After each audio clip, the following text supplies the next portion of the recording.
Hi, welcome to Outside In Property Podcast, where we bring all the inside knowledge out to everybody so that you get a better understanding of what's happening in property for you. And today I'm with the most beautiful person in real estate, I'd say. Well, one of my personal favourites is Clare Nation from Haiven Central.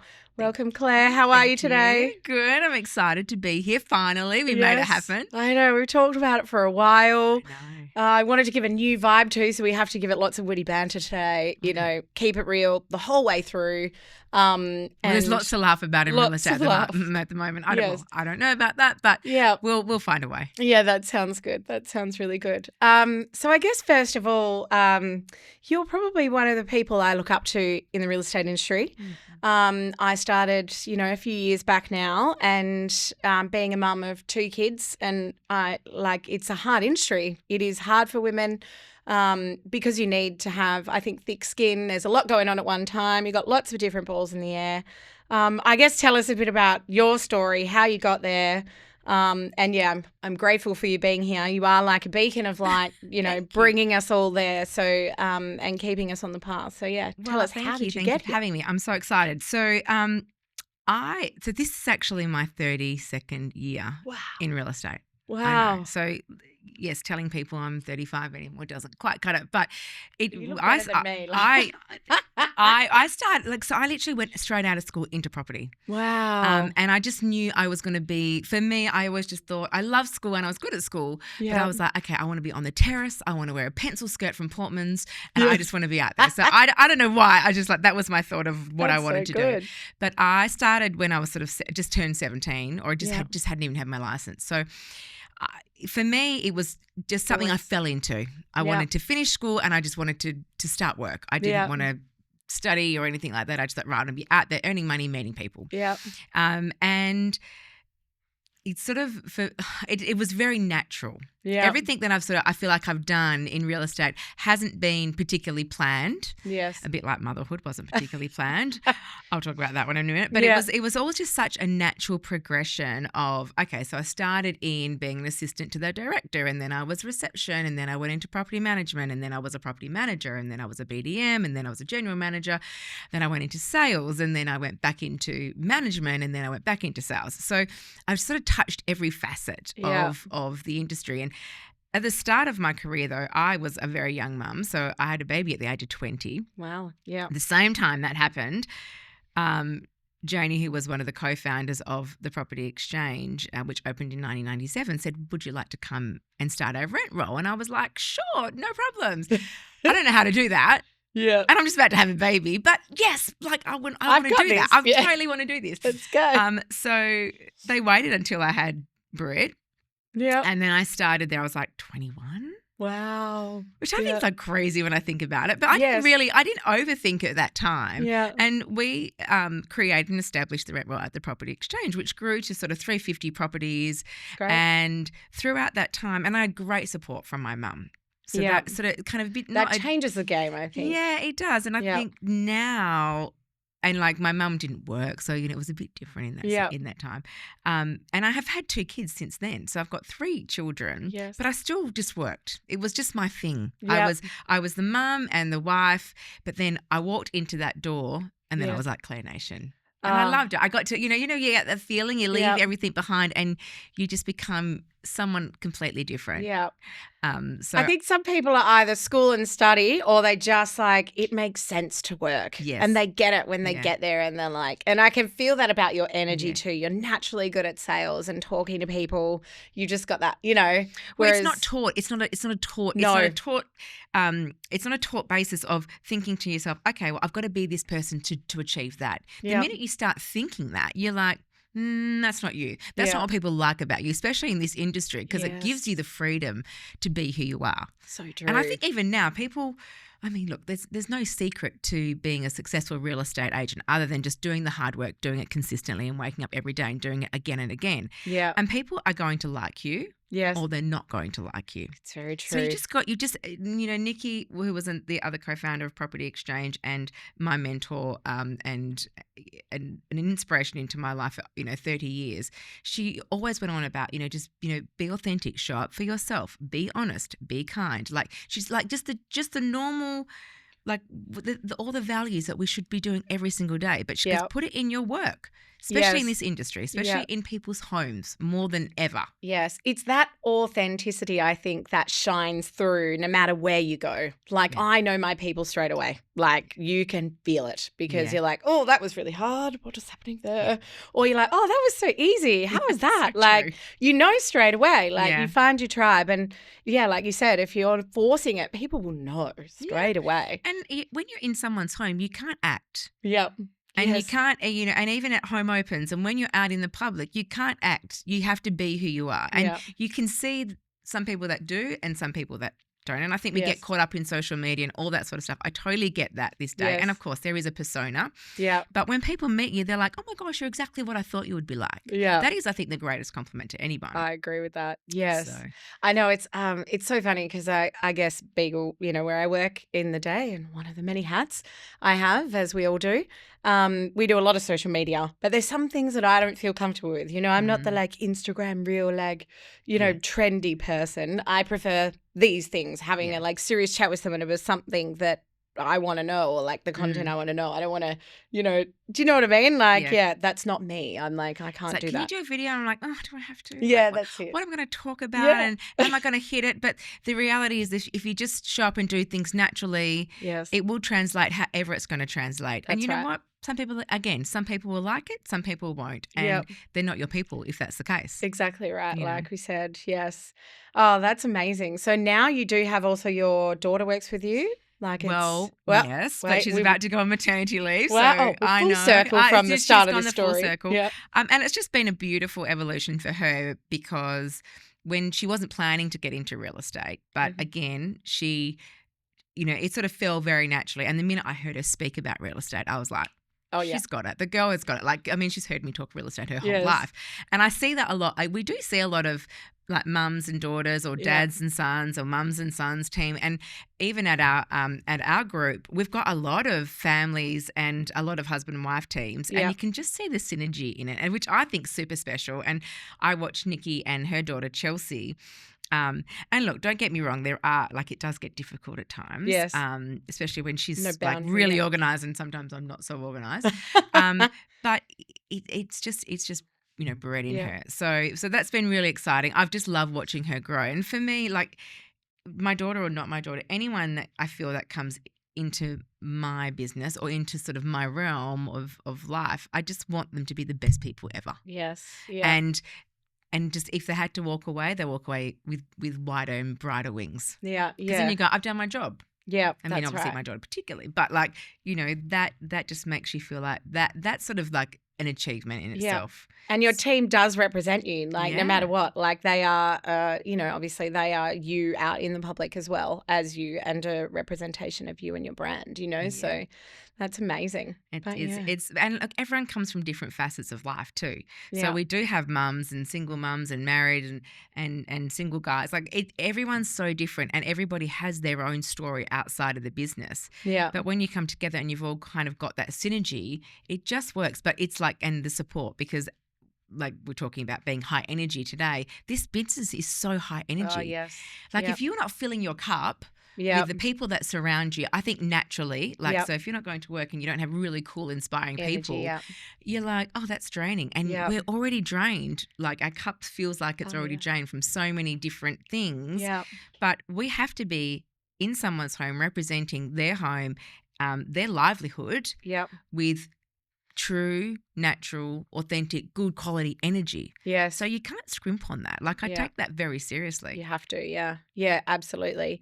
Especially, well, in any market, like how you front up like that. But yeah, I think it's easy to get burnt out if there's a couple of things that aren't in the right place. Like, like you need to have the right people, love your job, and a good team at home and support, like all those things kind of need to be. Like like you said, it's the hats that you're wearing every day. Yeah. And you can, and I think that being a mum, you can switch and swap those hats pretty easily, because there are times that people need, in any one day, I'm a nurturer, counsellor, you're talking about this today, like in my stilettos, we're talking about looking at some gutters. I'm like, okay, I can get up there. And he's like, really? In those? And I'm like, yeah, I can get up there. But I'm like, so I've been on roofs. You climbed that fence that time? Yes, I climbed a fence. Oh my God, that was hilarious. We should tell the fence story. Claire let me into a property. After hours, well, I'm a buyer's agent, a registered buyer's agent. So I said, but I was like, the gate's broken. And I was like, I'm not going to go in. Like, we can't get in. It's dark.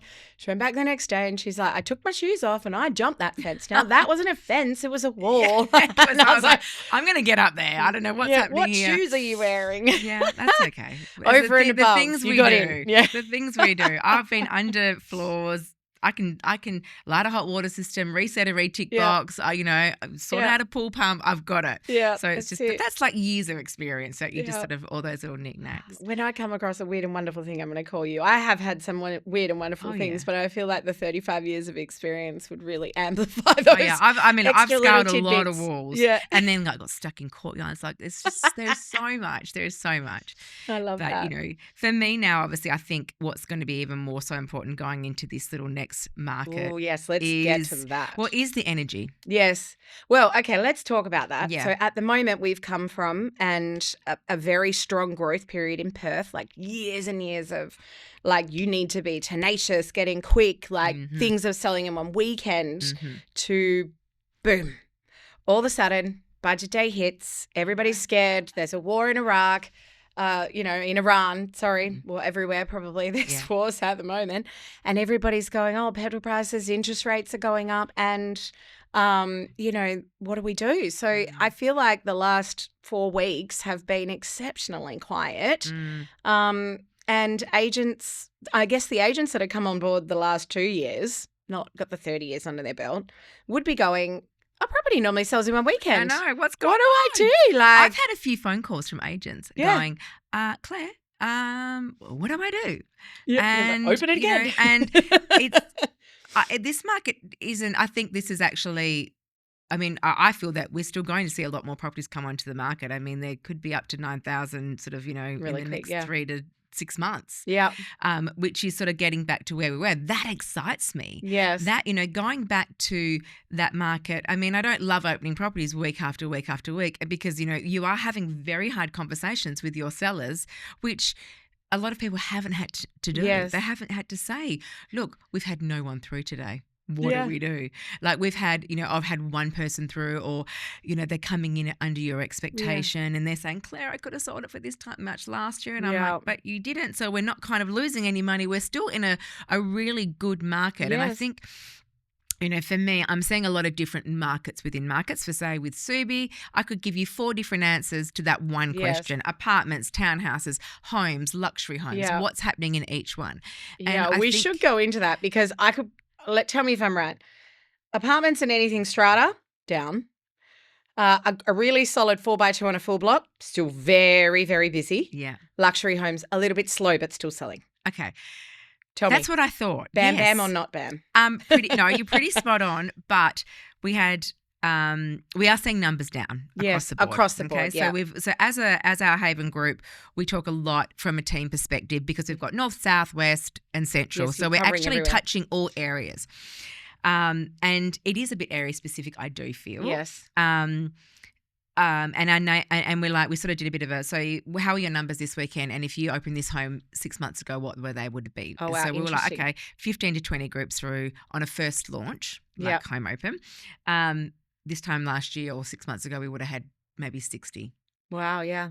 But I had an apartment over the weekend that we only had 15 groups through, but I still wrote 3 offers. So I felt, I thought that might be a harder one to sell. So I'm still finding a little bit. How much was the price point on that one? Okay, so it was probably in the 900s. Yeah. Evidence was more high 8s, low 9s. There was a recent sale that kind of pipped over $1 million, which was a beautifully renovated property. So we kind of used that as the top part of it, and then we sort of said, look, we're probably not there, but let's sort of work it. Yeah, there's the evidence. Let's go back. Yeah. And the offers all sat in the mid 9s plus. Oh. And we sold it just for just for over 970. Was it a downsizer or? No, twins, mum and dad. So Bank of Mum and Dad, Okay, still yeah. very Bank of Mum prevalent. and Dad, like yes. that's still coming into the market. It will be interesting to see how that translates post-budget, whether or not our mums and dads are going to be helping their children more as opposed to investing. Yes. And so gifting I think so. Yeah. Well, what else are you going to do? You got to get taxed more everywhere else. I think there's going to be no win-win. Yeah. I feel that they will. Yeah. And it depends, I think, again, certain areas. So we do see quite a bit of a feeder of that generational wealth coming through CB Shenton Park from maybe more sort of prevalent western suburbs, coming from 1,000 square metres and going down into a smaller block of 400 to 500, but keeping family close but not paying the bigger dollars. Yes. So we see that. I've seen that in the last 12 to 18 months. I don't think that will change. I think that will likely increase. Yes. And so people from full blocks down to a half block in the yeah. But that's where all of a sudden the market in Zuby's gone from 3 million to 4 million in a blink of an eye. Yeah, wow. And, we had a property on the market in the high 2s, 3s, and my clients were going, Claire, I've got a budget up to 4. And in my head, I'm like, since when has this happened? It happened very quickly. Yeah. So there's lots of different answers to that. I feel that apartments. We need a whole profile on Subi, but it is a very different beast, right? It's got apartments that, as you said, it's got a bit of a mix of everything. Yeah. And I find, and I feel really lucky to work in this market because I don't specialize in one price point. I specialize in my people. I've always said that. It's actually my client experience that's the most important to me. Yeah. Whether they're selling their first home buyers or second home buyers or selling a $5 million property, my level of service, attention to detail, care is the same across everything. Yeah. But if one market's not so buoyant, then there's the other market tends to be. So it's really fun to work into. And then you get to hear the upsizers, the downsizers, the investors. So you just hear it from everywhere. And I think my experience can only come from what I know and what I deal with every day. Yeah. I can't listen to the media and them tell me that this area has gone up this percentage. Yeah. And then I think, how do you get that? Yes. Whereas, I feel like RP data is 8 weeks too slow as well, obviously, because it's going off sales we data. haven't translated into the market just yet. No. Just yet. Even when they're reporting some things in the news, they're like, oh, this month's growth. And I was like, from what data? Where are you pulling your data from? I did notice in is it Melbourne that they've changed it so you have to give the prices weekly. But that was because they were low yes, the prices. Yeah. So it was the other way round. But again, very interesting. So people have a better price guide. Well, I'm a lover of giving a price guide. Yes. Yeah. I understand that.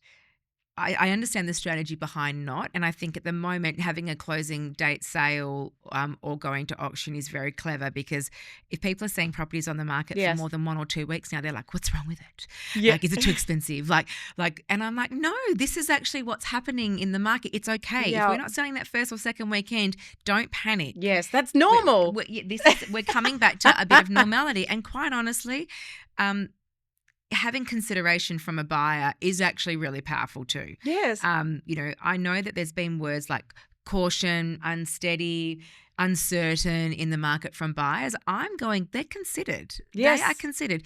If it was me wanting to buy in this marketplace and I had to buy and the world was on fire, I would still be wanting to buy. That was my next question. I love that. Yeah. It's it's not going to stop me from doing what I need to do. Yes. Am I going to be more considered in that decision? Yes. Yes. Yeah. Yes. And I think, so we had our team meeting this morning.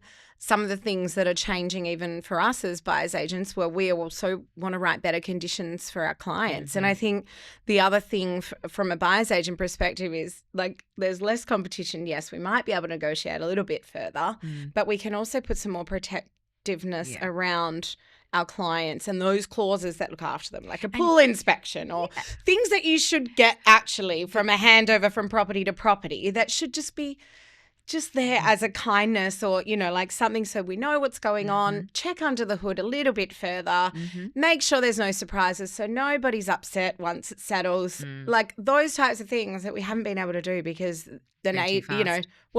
too fast and typically you don't want to be crossed off the list. Yeah, Like- true. It's. I'm seeing that just in the last couple of weeks, I've gone back to getting really creative Yeah. with like my Ooh, I like offers. that. So like, but because it's been going on for too long that they're just passing the piece of paper. Yeah. Here, Yeah. just pass a piece of paper. Yes. Like again, with newer agents that have worked in this market and they're Yeah. not sure how to manage this or what dialogue they should be using for their buy callback or their vendor reporting. All of that stuff is so important now, and you can't fluff around it. Mhm. You have to stick with facts Yeah. because it's going to get harder and harder as you are getting zero people through, Yeah. and you have to become more creative with how do I change the strategy? Yeah. What does the strategy look like from the start to week 3? Yes. Where is the strategy sitting? As a buy coming into the market, subject sales now are a lot more. They're happening so much more because again, people are being considered. They're not going, I'm just going to race out and do this and oh no, I'll sell mine, because they're seeing a bit of that. So Well, when I I'm say just getting going to creative, stop you there though, because if somebody does put in a sub sale and they've still got to sell theirs and it's taking longer and it's bridging or whatever it looks like, are you seeing a few issues in that way? Like, I guess in your area, Subi's always highly sought after. So probably starting with the Yes. wrong person here for Well, this no, question. But because I think that it actually doesn't really matter where it is. It comes down to making sure that both buyers and sellers are educated. yes. So you're Correct, accepting yeah. a subject sale. Be aware that it may take 3 weeks. Yeah. We can still market your property for sale. We can still put, Yeah. I'm a big believer in protecting my buyer and seller at all time. I Yeah. want to get it right from the start, and I can deal with conflict amazingly. Sorry, but Yeah. I want the process to be like, oh my God, I loved that process, and that was the best time. I've Yes. bought houses before, but that was the thank best you. one. So And good. so you sort of just try and iron out all those things first, but you have to sort of say, okay, do you understand when you're making a subject sale what you're actually doing? Because half the time they don't, because Yeah. again, it hasn't been something that's been happening before. But also when I am appraising properties and clients are making those decisions, it's saying, okay, well, you are going to make a subject sale. This is what you need to understand. Yeah. But if I'm presenting an offer to a seller, I'm welcoming subject sales too. I'm welcoming all offers. I had a 40-day finance clause the other day, and I was like, ugh, that was a bit ugh. But 40-day, that's a bit stressful. that was a bit. Why? Could Could they just do family longer settlements? trust. Oh, okay, yeah. And maybe also with AML, that's another thing that's coming in that I think might be a little bit of a shock for buyers and sellers. Yeah. I mean, that's part of the communication process It for will be- it's- everybody. But Education, communication. yeah. And doing it efficiently. But I feel like they're promoting it to us, but they're not promoting it to buyers and sellers. That's on us as well. I'm a little shocked that our industry sort of hasn't come out and started to Yeah, pump to it a the bit more public. and I thought maybe that might happen this week. Yeah, I was so did actually I. with the CEO of Real yesterday. I should have asked him.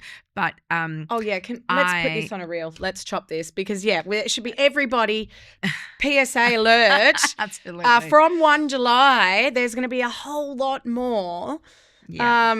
Scan checks of your ID, checking where the money's coming from, because all real estate agents registered, which means selling and buying agents, Yes. are going to have to comply with new regulations for anti-money laundering. So Absolutely. work with us. It's not our fault. No. And actually now we're in we've got a new job as well. So, That's right. And everyone, I think, the responsibility doesn't stop. yes. Or understanding our responsibility doesn't stop from just asking them one question. Yeah, that's right. So, and Oh. it could, I guess it's also the way you're delivering it. Yeah.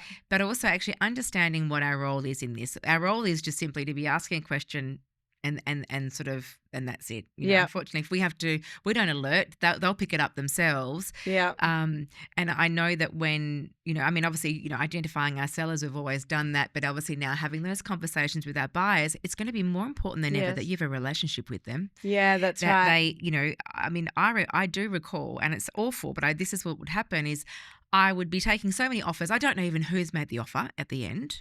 And then it gets the final inspection. I'm like, oh, that's who it was. That's awful. Like but that's how crazy and fast it was moving. Now you can be, yes. it's so true though. Like Yeah, I feel yeah. bad saying it, but it's true. Yeah. But you're so much more engaged with your buyers and they Yes. really, and so when you're having that conversation, You have I'm to like, get to know them again. bring back the face-to-face offer writing. Yeah. I miss that so much. Yeah. We would come back to the office at 2:00 on a Saturday or 3:00, and we would have a 3:30, 4:30, 5:30, 6:30 appointment lined up. That's and we'd much be doing, kinder. oh my gosh. And you know what? You get to know them. You're knowing their motivations. It makes negotiation so much stronger. I know, but that's why you have a buyer's agent too, to protect you from that. Of course. Absolutely. Absolutely. That's another disclaimer. No. But also if the stock levels are going to get higher, which they are. Yes. And if I look at, let's just say I'm carrying 5 listings today and the stock levels go up to 9,000, that could be that I'm carrying 9 to 10 listings. If the stock levels go up to, let's say, 12 to 14,000, I probably will be carrying 21 listings. Yes. So at that point, you might, this is where buyers agents are going to be coming in very strongly, because they're there to assist the process. Yeah. Because and negotiate. Absolutely. So I feel that also now the roles are very understood and defined for buyers agents. Yes. Where at the start it was like, oh, I'm not really quite sure, why you're here. Yeah. But now it's like, this is great. This is how it works. Yes. Yeah. I feel like both sides I can see, you always wonder when the market turns, and I wondered that. I also never thought, you don't think 3 months ago that it was going to turn so quickly. But as my boss says, day follows night. So be careful. Day follows night, and you must be prepared, which is another question I have for you at the end of this. But I guess in the previous market, the tenacity required to buy was where we did come in, and now it's really more on the negotiation. Correct. So it's really going to sort the pile for buyers agents that have come into the industry in that tenacity sort of phase, and now you're going to need to negotiate and do your research and make sure that you know everything that's sold in that area and what it's going to be and what the strategy is, and have a good one. But I think the same question is to you for real estate agents. Anybody that's come to the table in the last 2 years, I think it really might sort the pile, I guess, in terms of if they don't know how to, if they don't have that rapport with their clients and they're just not a salesman or not good with people, and they don't have that emotional intelligence to work with buyers and sellers at the same time simultaneously and or negotiate, you're in a bit of trouble. I think there will be some exits in the industry. What I see is now more so than ever the power of having a team. Yes. And because you're going to have to do more opens across. I know my group, we focus a lot on the team and the team structures and everybody's roles within that team. I think that's going to be extremely powerful. Yeah. And if you are an agent out there and you have been on your own, is this a time to consider teaming up with someone with the tide changing? I mean, I don't feel, when we say, the market's turned, again, someone might have a completely different opinion with me in a different area. I understand that. I will bring it back to this is if we're transitioning into a market that's a bit slower and steadier. We've had brilliant growth. Yeah. If you bought 12 months ago and you want to sell now, I think it's a bit tricky. I don't think that's no. That's I think holding is important. But if you are thinking about building and growing that team, this is a great time to do it. Now, it's also going to be a time that people are going to go, oh my gosh, I could be selling less. I can't afford it. I can't do this. But as you actually are an agent that's going to hold more stock, you are going to have to be, you can only spread yourself thin enough. And if you're wanting to be doing a service that is, I think relative to the reward that you're getting, you do need to build that team army around you. So it's, for me, tables turning I think this is a really good thing for our industry.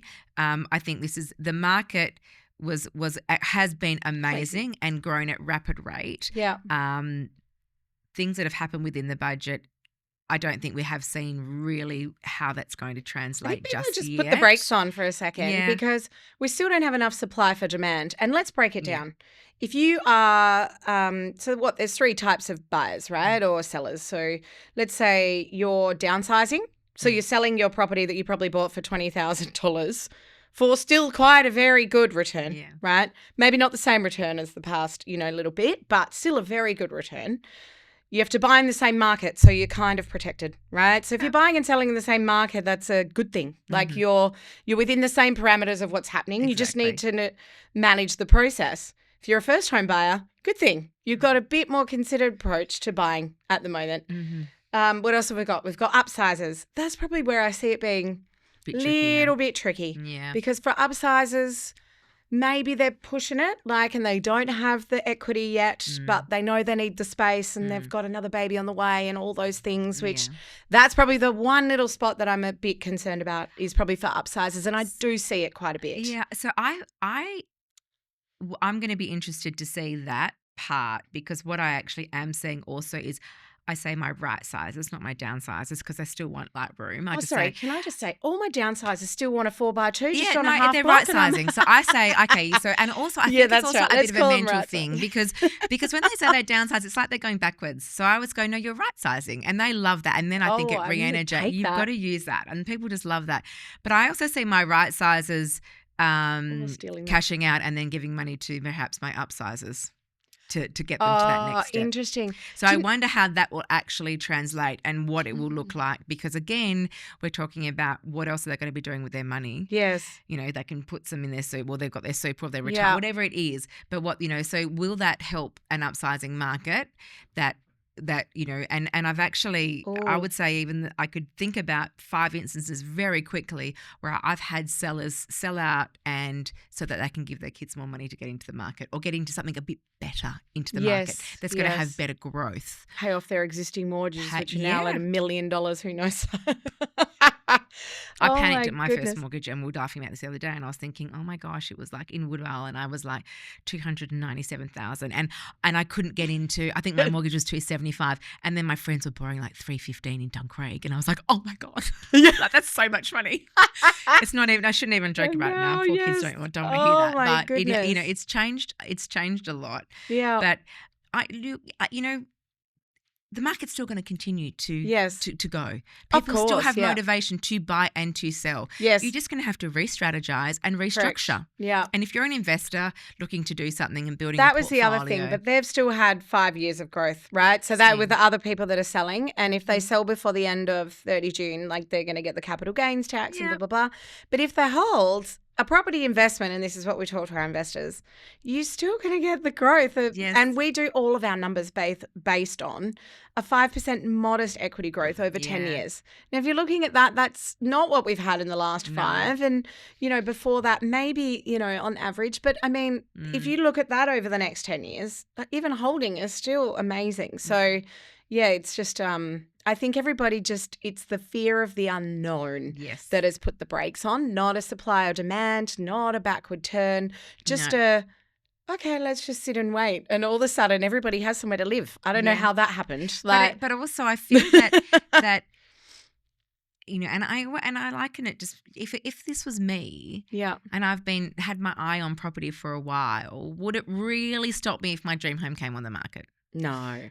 People are still going to get divorced, and there's going to be death, and sadly, and or moving out of state for work or overseas. So there's still going to be reasons that people will have to sell. Yes.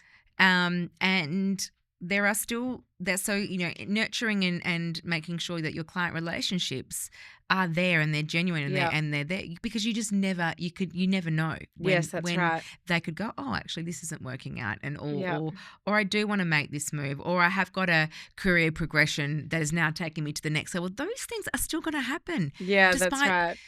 Interest rate rises, despite the war. I mean, again, it's about going, okay, well, just reevaluating where am I at and what do I want. Maybe I can't buy a $3 million house. Maybe I'm buying $2.5 million house. I buy a $3 million house? No.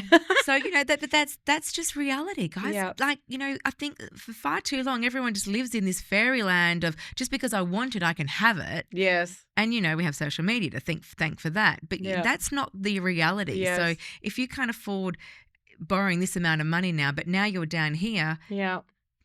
Like our parents, they had one option to survive in life. Yeah. They didn't have to ask old mate over here and old mate over there. They went, okay, we're just doing it. Yeah, that's right. Like my dad's like, I was in Sicily and I came out of the war and blah, blah, blah. And I was with my Uncle Charlie the other night and he was saying the same thing. And he said, we had no choice but to do one thing. Yeah. We didn't have 50 choices. Yeah. We've got one choice. Yes. So, that, and you just have to go, right, get back to just being real and relative in your own world, and forget about everybody else. What you can do is what you can do. Yes.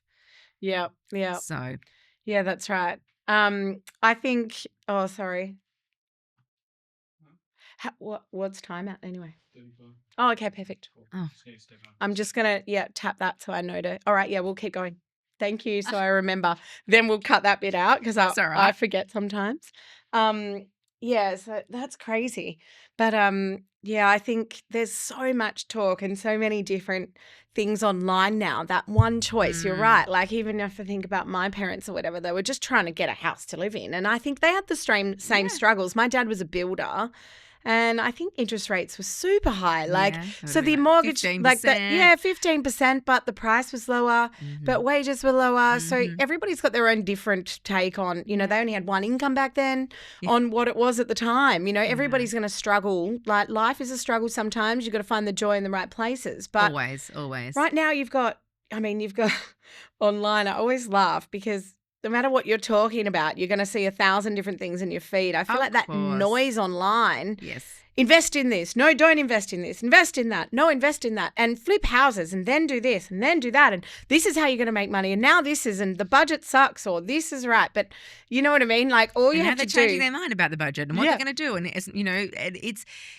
it's so much information. Yes. But I think personally, you have to look at what your goals are and aligning with then making a plan for that. Yeah. And if you get caught up in everything else, then you'll lose track of what you are actually wanting. Right. I say to people, if you can get 70% of what you're looking for right now in a house, go for it. Yeah, I agree. Go for it. Do not step back because you can make it, because I can tell you right now, by the time you find 90%, you're going to be paying another $100,000 for it. Yeah, that's right. So, and even if the market is slowing down, we're still going to have growth. Yeah, that's right. So, if you've been looking, and you're not ticking every single box, well, guess what? You're going to have to start somewhere. I think a lot of non-negotiables went out the window when we had very low stock levels. Yes. I don't want to live on a busy street. I definitely need 4 bedrooms. I want a pool. And you probably saw that as well. It's like, okay, well, maybe I don't. Maybe actually I love that house. Room for a pool's great. Yeah. Yeah, I'll live on a busy street because I can't get into the area for anything else. For me at the moment, I think holding good-sized land is really clever. Yes, a big block, 4x2. Block. They're still selling really quick. Yeah. Just recently one in Bayswater, Inglewood, but I call it Binglewood. It's like that little bit. Yeah, the Binglewood part. Unprecedented because I was at 8 home opens that day, and that one would have had 60 people there, buzzing, because it was a solid 4x2 character home in Binglewood with a pool and a grass bit, on a full block, So those properties are selling, and they're still selling like that. Yeah. It's probably the busiest street, corner blocks.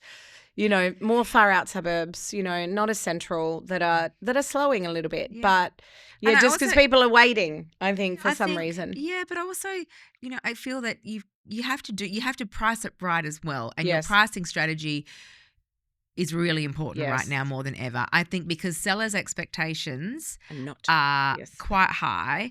I think some agents were nervous through the low stock levels, and they'll be like, okay, well, whatever you say you want, we're going for. And I'm like, guys, I'm gonna say that, you can't, that doesn't mean, that's not where the value sits. If that just because they want it, that's not how this business works. But the thing was, they were saying that, and then they were getting it for such a long time. Yes. Those agents that are going to just sort of say, yes, okay, I'll agree just to get the price, or we're going to overprice to secure the listing, where they were probably jagging that before, that's going to stop. Yeah, and they'll probably lose it when they don't hit it close. That's right. Because, you've got to sell now. It's not just going to sell very quick. You've got to know the property. You've got to know who's coming in. You've got to do the work. You've got to know everything, and you have to manage your seller's expectations. I also think that might be a bit of the friction that's happening at the minute. So we've had, because I've spoken obviously with a lot of real estate agents as well and put in a few offers in the last few weeks, and their seller's expectation is not matching what's currently happening. And I said, well, 900,000 in Forestfield, perhaps if there's no one at any home opens for the last 4 weeks except me and my client, probably suggest that that's too high.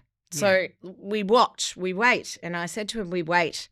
We wait, we watch, we see what's happening around. That's right. And if that's going for 850, okay, this is probably about an 850 now. So like, and that's where you've just got to wait and be patient. But it's still taking that real estate agent 4 weeks to manage the seller's expectation of the new reality of probably where things are sitting, because investors are gone. They're not buying those properties anymore. That's right. The competition is not there in that way. So that first home buyers market, like pushing that 850 range, was so hot for a period of time. And I feel what I've seen with one of my colleagues, Emily, she was selling before home opens even, and I was like, stop selling before home opens. She's like, I actually can't. Like, it's too hard. They're just giving me these offers, and that sort of 650 to 850 price point anywhere was just flying. And now you're going, okay, well, if that's slowing, like that just sort of goes to sort of show, I think, across the ball.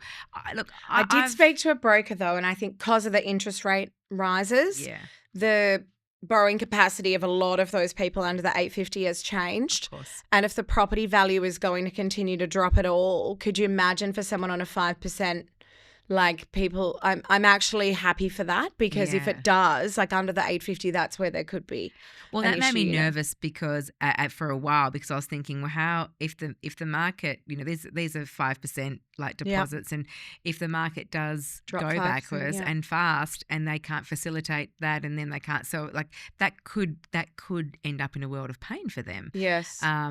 I don't think things are going to – I feel there's going to be correction in certain parts of the market. Yep. There has to be. We know that. Yeah. But I still feel that, the demand for property, although that we're not getting our 60 to 80 groups through home opens, is still there. Yes. They're just probably more genuine buyers coming through your home opens. And we're kind of in that mid-year sort of slump too, like, June, July. Yeah. Things tend to taper off a little bit. If I look at my figures, they're pretty consistent the way through. Yes. So I don't sort of feel that so much. I feel like your areas though, again, I will say it's a bit, It is. like Forestfield for sure, real slow. Like, but retain and build block still like that, So because you can sell the back for 350 and you've almost got a house for, a decent amount. So that's a good long-term strategy. But yeah, it's definitely interesting times. I would say to anybody who is looking to buy is, buy well, buy land, try and stay away from, strata. What about you for your advice for somebody, a first home buyer with a budget of 850? I had a lovely couple the other day, and they saw a really beautiful home. I think it was on 324 square metres, Shenton Park. Oh, nice. And then I had a 656 square metre, which has got 2 green title blocks on them, which is so it's got a house in the middle on 2 green titles. So originally we were looking at selling the land, which I thought was a very unique product in that area. It could either be snapped up completely or completely ignored. Mm-hmm. It wasn't welcomed into the market. Not anybody was wanting to buy them or to build. And so we re-strategized and went, okay, well, does someone wanting a good-sized little house on land? And so my buyers at that point were looking at, do we buy a crappier house on a good-sized block, or like a little Instagram weatherboard on a small block? And they made the offer on the smaller land, and they said, well, what do you think? And I said, go for the bigger block. Like, you've got potential now to have 2 green title blocks in the future. Yes, the house is a bit crappy, but you could make it look amazing. That's the smart buy. That's a smart buy. Not the life buy. Yeah. But we are a want now society. They see it on Instagram. They see it online. They're like, I want that. I want that. I must have that. Yeah. And they will sacrifice the bigger decisions. Now, I wonder how much that is going to change. Oh, let's table that. I think we should watch that in for our next chat and see, and keep that as a note, because I think that's the difference between setting yourself up for the future, especially if you are small coming into the market. You're going to have kids, you're going to do whatever. Now, the small Instagram perfect ones, great for now to have your friends over for dinner and blah, blah, blah. But in 5-10 years when you have the kids, you're still stuck in that house. And that's the upsizers that we see that are in those 3x1s that are then trying to push it to the next house. It's harder. Yeah. But that will also have a ceiling of value, right? Yes. But so the other one won't. And so, this gorgeous, actually young couple, some money sort of coming down from sort of their sort of generational wealth in that sense, and they were inheriting some money. So they were sort of like, this is a really great opportunity for them to get into the market at that sort of particular price point. for me, the smarter buy was definitely the land. Yeah. With the house, that wasn't as great. Yeah. But I understand that people just get caught up, but I always think, okay, well, what advice would I give my daughter? Yes. I even sit in people's. What would she decide? Knowing she's got the background she's pretty as well. clever. She's like, I think she would go for the land. But that's why I've always sort of said, look at the area, and would you prefer to go and buy a 4x2 out in the sticks where you're a bit more isolated, or do you want to come more in a city or something smaller? But again, it depends on what everybody wants. This is what I have all day with buyers, and typically we often I say there's in the dream time, we'll call it. People would come to me with the dream of what they want, and then the budget that they have, and I say, okay, you're going to either be compromising one of two things here. One is size, or two, location. You have to decide. Are we talking dating, or are we talking buying a house? No, it could be. Actually, we could relate that to. Isn't it true though? Like I say to people, I say, right, okay. So I say, kind of buying a house is like kind of like dating in a way.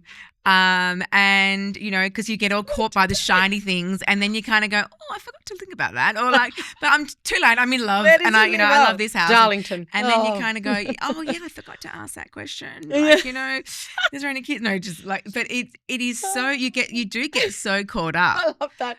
One question I wish I had asked my husband before I married him was, "Are you handy?" But he's getting there now, and I'm like, he couldn't use a drill to save his life before. I was like, we probably shouldn't have bought the 4x2 on land that you had to renovate, right? Yeah, that's right. And it's just you forget to look at I'm a real estate agent, so I should know, but I've got one whole house, like side of my house that has no powerpoints, like practical things. Yes, and it's like probably falling in love. You kind of go, oh, you've got all the shiny bits, but then you're like, so like like all those other where little am I questions. going to plug anything in? Where am I going to plug it in? Like it's this like, house oh is broken. God. It doesn't work at all. True. And it but I also say to people as well, but by the time you fall in love and you're all far gone, you'll make it work. Yeah, that's right. So this is where I'm going, okay, 70%. If you can get 70%, we're doing good. We can make the rest happen. It's a bit of a fixer-upper. House, like same. Like it's a bit of a fixer-upper. If he starts here, he's going to have a ceiling. We can't make him any better. Can he be renovated? No. Yes, that's right. What's the renovation potential? Yeah. But like it's you actually get so this is a great code at a bar when you want to talk about a guy, but you're actually talking about houses. Yeah, I think it's quite. There is. I think if we actually broke it down, I think we could go column A, column B. Yeah. Buying a house and dating someone or finding that love, you go tick. Tick, tick, tick, tick. Yeah, very similar. Very similar. I think we buy with emotion. We buy with heart. Yes. I think for me. Oh, I'm crying laughing. You have to lead with your heart when you buy a property. Yes, I know it's transactional, and I know you have to do your figures. I get it. But you have to really love it. Yeah. And, the efforts. The effort that people go into to prepare a home for sale is for that reason, for you to fall in love. Yes. I think about that all the time. How am I going to get someone to fall in love with this house? Yes. Oh. And what do you think about in terms of that? Is it like Okay, so if it's if it's a family home, having a white couch, because, as a mother, you'd always want a white couch. I know, but that is the dumbest idea ever. I know, but it's like, oh my God. I have a chocolate Labrador, so I'm never going to have a white couch. Oh gosh. But that is grey. You sell the dream of that, and I think it's the little things that are quite luxy people do love. Yeah. And this is where and it's pretty much done all the time now. Is having a property beautifully staged. Yes. Or making sure you're giving the right advice to your sellers to go, right, we might need to do a bit of decluttering, but I think everybody's pretty ahead of that now. Yeah. That's now I feel that's quite norm. Back to standard. You need to present well. Yeah. Like you want to sell well, you have to present well. They should have been presenting well in a great market too, because they were going to make more money then. It's like, well, why do I have to stage, Claire? The market's great. And, I probably would stage if the market was bad. And I'm like, well, that's probably the worst time to stage, because you're making more money here than you're going to make there. Yeah, that's right. So, I guess but it's just coming back and giving the advice. And you just got to be real with it. This is, again, people's home. Respectful, of course, I have moved families out of homes because I've love the kids. I have kids. I love kids, but you guys got to move. We can't have the house full of toys from the front to the back. Yeah. And we need to make this look like more of an executive home, because sadly an executive home, even though it's a family home, probably has more value than a family home like very rarely you see the word family in marketing ads because people just have that connotation with it. I know that's ridiculous. We don't live that way, but we are marketing.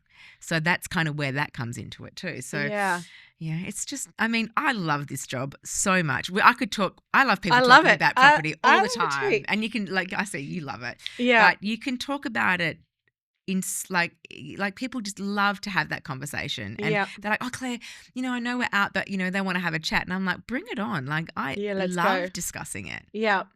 Okay, I'm going to end on this, and then we're going to do a quick fire, because I think in a booming market, everybody's like, I can do this myself. What are agents here for? Da da da da da. But then when things change, like that's when they go, oh crap. This is going to take a while and blah, blah, blah. Yeah. What do you have to say? Like, I know we've kind of touched on it, but in a nutshell, like explain, what's like that role in that and your job in, your answer to that, I guess. I feel most sellers have to understand that when working with an agent, you're basically, it's about their negotiation skills. Yeah. It really is about their negotiation skills that you're paying them for. Yeah. Because to be fair, most of us agents, we do the same thing. We might tell people we do different things, but we do very much similar things. Yes. They might try and toot their horn. I've got the best database. I've got this. I'm like, realestate.com has the best database. Like, we don't have the best database. Like, but it's again, understanding intimate knowledge about your particular client demographic is very valuable. Yes. In my areas, I could tell you exactly who's walking through the door. Other areas I can learn, but I don't know intimately. Yeah. So I think sellers, and you see the same people sometimes week to week to week, and I build know what that. They've made an offer on and how much they've made an offer on. Like, so and if they've missed out on 3, you're like, oh, and I know their budget now, because I've seen that before, where they're like, oh, we know you can go to 2.2, and I was like, oh, shivers. That's right. Yeah, you've done that. So lots of merit in having local agents, lots of merit in not having a local agent. I'm not going to sort of say it's good or bad. Yep, that's fine. But negotiation is so important, and really going back, because again, a lot of agents haven't learnt that skill because they haven't had to learn that skill. So if I barter a price with you and you barter me back, I'm testing you, right? But I mean, from the second that you have walked in that door with your client at that home open, we're already in negotiations. I'm watching your body language. I'm listening to what you're saying. I am, I can sort of sense okay. Oh, they like it. Yeah. Do they like it? I've got the ability, working with a team, that I've got someone at the front door engaging with clients as they walk in and welcoming me in, and perhaps even somebody else there. So at times I have 3 home opens, even in a 3x2 apartment. Yeah. We are all listening to exactly what is going on. Yeah. So that is very powerful. And I think also having a third party negotiate is way more powerful than negotiating directly with going, oh, I could sell it myself. Well, if I was negotiating with the seller directly to buy their house, I'd be like, I don't want to give them all my money. And they're like, oh, I don't want to give it to you cheap. And so there is still so much power. And I think now more than ever, they need to listen to the advice of their agents. Yes, who've been doing it for a long time and know the area and the market. Yes. And I guess also not what to drop. Like if you'd been just new in the last 2 years, you'd be going, oh, we need to drop the price after one weekend. But anybody's been around for a while, and even when my mum was flipping houses, things would take like 10 weeks before. Yeah. Like that's okay. Like you've just got to hold. You've got to find the right person. And we take magazines. That's actually. Remember I met you. We used to have magazines. We used to have magazines at houses like all the time. But like you'd be sitting there, you take the Post newspaper to the home open because no one would be coming. You're like, what's going on? But when I looked at like this, there were some figures of our sales agents having like donuts, having no one there, and that's terrifying because if your marketing is looking really good and it's presenting well out to the market and it's presented well, and obviously is it a price point? So all those things, like going back and having those discussions with sellers now, they have to be very there could be no rhyme and reason or why it's not translating into the market like we expected it to. Yeah. And then like on the flip side, one that came on the weekend that I thought that might be tricky. It's got stairs, and then it's got more stairs. But that was the one that flew. And I was what? Yeah. Wait, young people? Yep. Wow. Because funky, different. It was different. I like different. But it wasn't, Yeah, like But stairs for downsize, you'd be like, oh, no downsize is going to like this. People with kids are not going to like this. Only people who are young and funky are going to like this. That's it. I guess people don't want to have kids anymore. Sorry, can afford kids. That's who can afford them. Yeah. What about grandkids? That's oh, gonna cost me yeah. even more. Okay, so we need to think of a name for Claire, everyone. She is definitely not a nonna. Look at her. I don't know what I am. We need a cool grandma name for you. Young grandma. No name, Mars please. in it, maybe. I don't know. Like we'll see. I'm gonna I'll put it into ChatGPT and I'll send them to you. I know. after. I've already ChatGPT. There was and what was it? Well, like Big Mama C was one. I was like, I was like, no, nope, that's not it. Sorry. I do like Cece. Yeah, Cece, Coco. There was a couple there. Coco, I guess I'll Cece, wait till Mimi, Brittany has the Coco, baby and Cece. see how it all goes. But the baby's not going to tell you for years. I know that's what I'm like. But I just could grab the baby and go, oh, come to Cece, come to Claire. Yeah. I'm like, come and see the old Claire Bear.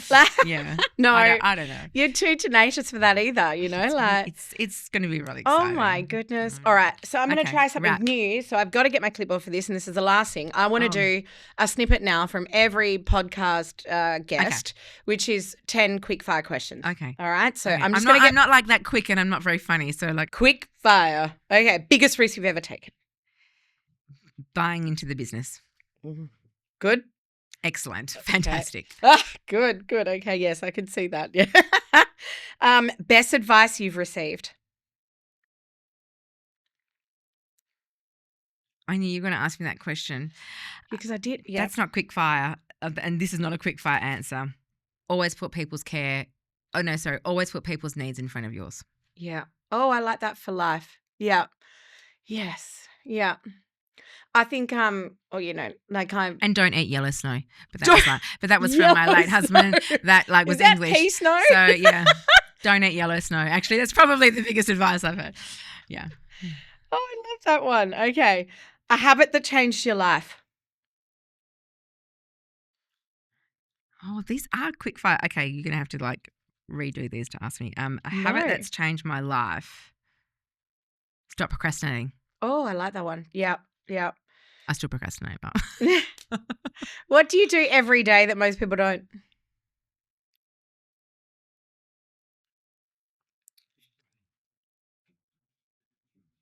what do I do every day that most people don't? Talk to my mum. I love that. Yeah, I think I talk to my mum every 2 days, but I like that one. So you talk to people every day. Actually, not no, everybody talks. I can't say no. That's not I don't true. know if I like talk that to my one mum anymore. every day. Okay, what do I do most days that other people don't? I don't know. That's a really hard one. Dance in the morning. You dance. I like a little bit of it gets my energy flowing. A little bit of a jiggle in the morning. I love that. Okay, that's a really good one. Okay. Coffee meeting, walking meeting, or wine meeting? Wine. Yes, I'm with you. Favorite Perth suburb that doesn't get enough attention? Doesn't get enough attention. North Freo. Interesting. Yeah, okay. I think it gets a lot of attention, but you don't hear it around all the time, I guess. I love North Freo. Yeah, okay, yeah, I do. Good food in Freo. It's just so far away with kids. One word. Well, this is one word that describes your journey.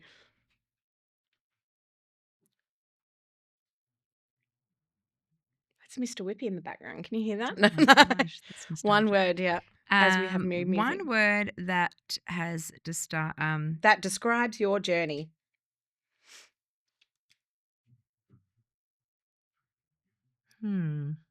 I just had it, then I lost it. Sorry. One word that describes my journey is intended.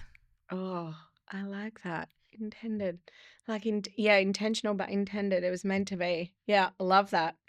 Okay, finish this sentence for last. Success is? Well, success for me was owning a car that had a sunroof and heated seats. Oh, I love that. So that was, and so I ticked that box. I was like, yes, now I'm successful. Yeah. So my next definition, so can I give you two? Yes. Being able to do a chin up on my own. Oh, yes. Okay, so because that means I'm going to be strong. Oh, good. Yeah, I like that. And having a holiday home to go to that I can just take my handbag. So everything's already there for me. Oh, wow. So I can just it's walk not in. an Airbnb. It's No, I like can just walk in and just bring my handbag and go, okay, I'm just going, and then I've got clothes down there and I've got everything down there. Oh, I love it. So that would be, so success to me would mean that. Look, success honestly to me would just mean my family being happy. Yep. And healthy and loving who they are inside. Yes. Like that, ultimately, that is Yep. my absolute joy. That's what true. I would strive to. Yeah. For them to be proud of me. Yeah. And go, look what my mum has done after what she's been through, and Yes. and sort of, we know we haven't spoken that much, but like, No, the we journey haven't. that I have been on with my career as well, like Yes. specifically my career, I think that it hasn't come as a cost as being a mum. I think it's made me a mum in a different way. Yes. But a lover of life, I guess. a lover of life. I didn't go there life. intentionally, but you are a lover of life, I'm a lover of tenacious life. and full of life. Yeah, I'm never busy. I'm just Yeah. living. That's what I keep saying to people. Yeah. We are not busy. Like this whole busyness. Stop talking that I'm so busy. I'm busy. Oh my God, I'm so tired. I'm so busy. Yeah. I'm like, guys, we're living. And if we're not living, we're not doing stuff. So what would you like that? What would you do? So I kind of live by that in a way. Yes. Yeah. I once heard somebody famous talk, I can't remember who it was, say, being busy is our favorite thing to say. But if you're most like the person, your dream famous person or whatever, was available to see you for breakfast every day this week, would you make space? Yeah. Yes, you would, right? Of course. So you're not that actually busy. Like you are your made-believe version of busy. But thank you. I know that we do love to be busy, but we make time for things like this. And Yes, it has been absolutely. Yay, an finally. absolute pleasure to have you here. As I said, you you. are somebody I look up to in the industry as setting that standard of how you operate and who you are, and just that authenticity of person and self. And you're an inspiration. So thank you so much for You're doing coming. amazing, and today, you're inspiring others as well. Oh, So yes. Well, I hope that this brings a whole bunch of new females to the industry, and yes, something that bring it on. that they know that they can juggle with kids and do no matter what life throws at you. If you've got that support, then you can be the next Clare Nation. Like, no, it's not easy. No, Like, of course this is not. the thing. It might look easy. It's not. Yeah. But if you ever need any tips, I'm here. Yes. Yeah. Amazing. Thank you so much Thank for you coming. for having me. Yay.